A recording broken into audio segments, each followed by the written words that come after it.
حضرت بہاول حق نقشبند بخاری رحمت اللہ تعالی علیہ بہت بڑے درویش گزرے، سلسلہ نقشبندیہ کے امیر تھے، اور کیا بات ہے ان کے سلسلہ مبارکہ کی بھی اور ان کی خدمات دینیہ کی بھی۔ آپ فرماتے ہیں کہ میرے دل میں تڑپ پیدا ہوئی کہ میں کسی شیخ کی نوکری کروں، خواہش پیدا ہوئی، تو میں نے حضرت امیر کلال کا تذکرہ سنا۔ بڑے درویش تھے، بڑے راہنما تھے، دور دور تک ان کے تذکرے میں سنتا تھا۔ فرماتے ہیں کہ میں ان کے ہاں چلا گیا، جب حضرت اتنا لمبا سفر کر کے حضرت امیر کلال رحمت اللہ تعالی علیہ کی بارگاہ میں پہنچا نا، فرماتے ہیں میں نے عجیب منظر دیکھا۔ حضرت صاحب جن کی میں نے بڑی تعریفیں سنی تھی، بڑی بات سنی تھی، بلے بلے سنی تھی، جب میں پہنچا تو انہوں نے 4-5 لڑکے ساتھ لگائے ہوئے ہیں اور صاحب کشتی کر رہے، کشتی ہو رہی ہے۔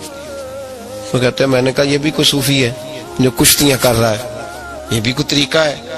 ان کو چاہیے تھا بیٹھے ہوتے، حدیث پاک پڑھ رہے ہوتے، ذکر اذکار ہو رہا ہوتا، یہ کشتیاں کر رہے ہیں۔ خیر میں نے کہا سفر بڑا لمبا کیا ہے، اب آ گیا ہوں تو چلو رات تو رہ نہیں ہے، کوئی ہوٹل تو ہے نہیں یہاں وقت گزر سکے۔ حضرت امیر کلال رحمت اللہ تعالی علیہ مجھے ملے، لیکن چونکہ میرے اندر وہ زاویہ نہیں تھا، ٹوٹ چکا تھا۔ وہ ملاقات ہوئی تو میں نے کہا سلام لی، کیسے آئے؟ میں نے کہا زیارت کے لیے آیا تھا، کھانا کھلایا، رات مجھے سلا دیا۔ فرماتے صبح رات جب میں سویا تو میں نے عجیب خواب دیکھی کہ میں دلدل میں پھنس گیا ہوں، جتنی باہر نکلنے کی کوشش کرتا ہوں اندر دھستا چلا جاتا ہوں۔ اچانک میری خواب میں حضرت امیر کلال تشریف لائے اور آ کے انہوں نے میرا بازو تھاما، اللہ اکبر کہا اور مجھے باہر نکال دیا۔ فرماتے میں جب اٹھا تو پسینے سے شرابور تھا، حالت میری بڑی عجیب تھی۔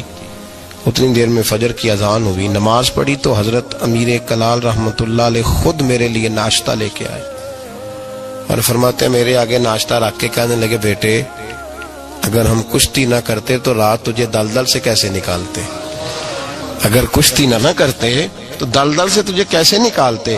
پھر فرمانے لگے یہ کشتی میں لوگوں کو اپنا پہلوان ثابت کرنے کے لیے نہیں کر رہا، مجھے پتہ چلا ہے کہ کافر اس علاقے پہ حملہ کرنے والے ہیں، ہم بھی جہاد کی تیاریاں کر رہے ہیں۔ تو یہ جہاد کی تیاریوں کے لیے کام ہو رہا تھا، تو نے پوچھ تو لینا تھا بات کیا ہے، تو نے تھوڑا پوچھ تو لینا تھا، تو تھوڑا سا تفصیلات میں چلا جاتا، کسی سے پوچھ لیتا۔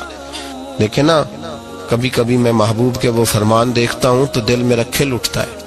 جب محبوب نے کہا تھا تیری نظر بھی دائیں بائیں نہیں اٹھنی چاہیے، نظریں جھکا کے رکھنا، جھکا کے، کانوں سے وہ سننا بس جس کی تجھے ضرورت ہے، اور زبان سے محتاط جملے بولنا۔ جب نظر بری چیز دیکھے گی نہیں، کان سنیں گے نہیں تو دل میں وسوسے آئیں گے ہی نہیں۔ ہمیں تو پہلے دن سے شریعت نے محتاط رہنے کا حکم دیا۔ میرے عزیز دوستو، سلسلہ طریقت کے عزیزو، میری آپ سے یہ گزارش ہے، سمجھ لیں ایک نئے سرے سے دوبارہ سبق شروع کر رہا ہوں آپ کے۔ آج کا سبق آپ کے لیے یہ ہے کہ زندگی میں کسی بھی مومن صحیح العقیدہ کے بارے میں برا خیال نہ پیدا کریں، بلکہ ہمارے صوفیاء تو فرماتے ہیں کسی بد عمل کو دیکھ کے بھی یہ نہ سوچ کہ یہ بد عمل اور میں نیک ہوں، یہ بڑی بیماری ہے۔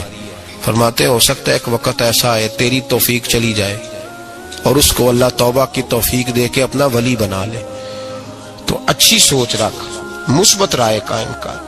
ٹھیک ہے جو لوگ غلط ہیں، تمہیں اگر غلط لگتے ہیں تو کنارہ اختیار کر، لیکن کبھی بھی اور بالخصوص اللہ کے نیک بندوں کے بارے میں، رب کریم کے اولیاء کے بارے میں، دین کے خدام کے بارے میں زندگی میں کبھی منفی نہ سوچیں، کبھی منفی نہ سوچیں۔ آپ کو پتہ ہے کسی عالم دین کی توہین اس لیے کرنا کہ وہ دین کا عالم ہے، یہ کفر ہے۔ میرے حضرت صاحب ایک جملہ کہا کرتے تھے، ایک شخص نے کہا حضور تہجد کے لیے نہیں اٹھا جاتا، اب تو خیر لوگوں سے فجر کے لیے بھی نہیں نہ اٹھا جاتا، تہجد کے لیے نہیں اٹھا جاتا۔ تو حضرت صاحب فرمانے لگے رات کو اچھی سوچ کے ساتھ سویا کر، اچھی سوچ کے ساتھ سویا کر۔ تو پھر مسکراتے مسکراتے فرمانے لگے محبوب کی سوچوں میں سویا کر، یار کی سوچوں میں سویا کر، تو اسے سوچتا سوچتا سویا کر، صبح خود ہی تجھے بیدار کر لیا کرے، پر اس سے دل لگانا، اسے سوچتا سو، تو کسی اور کو سوچتا کیوں ہے، کسی اور کی طرف تو دیکھتا کیوں ہے۔ تجھے ایک دفعہ حضرت صاحب بیٹھے تھے اور 2-3 مشائخ اور بھی بیٹھے تھے ساتھ ساتھ، تو مجھے ایک دوست نے بعض میں کہا کہ وہ جو تیسرے نمبر پر بزرگ بیٹھے تھے ان کی پگڑی دیکھی تھی؟ میں نے کہا قسم اللہ کی سوائے اسے میں نے دوسرے کسی کو دیکھا ہی نہیں، میں نے دیکھا نہیں، مجھے کیا پتا کسی کی پیلی تھی کہ نیلی تھی، مجھے تو اتنا پتا ہے جسے میں دیکھ رہا تھا۔